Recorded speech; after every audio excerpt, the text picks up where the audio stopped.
Bonjour à toutes et à tous, c'est RK. Aujourd'hui, nous nous retrouvons dans la 20e partie du cours sur l'intégration au sens d'une mesure.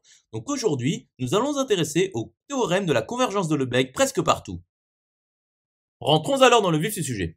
Donc soit x rond de mu un espace mesuré avec x non vide. Donc démontrons que pour tout de suite fn d'application sommable selon x rond de mu, il existe g sommable selon x rond de mu tel que pour tout n de n, valeur absolue de fn est inférieure ou égale à g mu presque partout, et il existe f mesurable positive dans les espaces mesurables respectifs, tels que fn tend vers f lorsque n tend à plus infini mu presque partout, implique que f, ce même f est sommable selon x rond de mu, et l'intégrale sur grand x de fn des mu tend vers l'intégrale sur grand x de f des mu lorsque n tend à plus infini.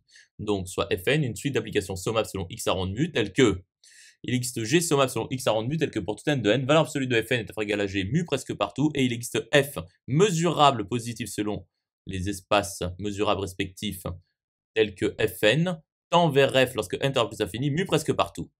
Donc il existe an pour n appartenant à rond de puissance n, tel que pour tout n de n, mu de x privé de n égale 0, et pour tout x de an, valeur absolue de fn de x est inférieure ou égale à g de x. Et il existe a appartenant à rond, tel que mu de x privé de a égale 0, et pour tout x de a, fn de x tend vers f de x lorsque n tend à plus infini. Poursuivons la démonstration. Donc posons b qui est égal à a inter, l'intersection pour n appartenant à n des an. Donc comme précédemment, mu de x privé de b égale 0, et pour tout x de b, fn de x tend vers f de x lorsque n tend à plus infini, et pour tout n de n, valeur absolue de fn de x est inférieure ou égale à g de x. Donc pour tout x de grand x, fn de x indicatrice de b de x tend vers f de x indicatrice de b de x lorsque n tend à plus infini, et valeur absolue de fn de x indicatrice sur b de x est inférieure ou égale à g de x fois l'indicatrice sur b de x.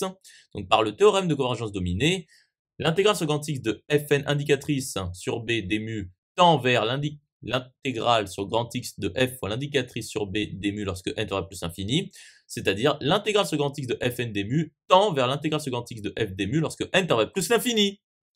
Conclusion établie. J'espère que cette vidéo vous aura plu et vous sera utile. Désormais, un serveur Discord est mis à votre disposition. Vous trouverez le lien dans la description. Nous nous retrouvons dans la 21e partie.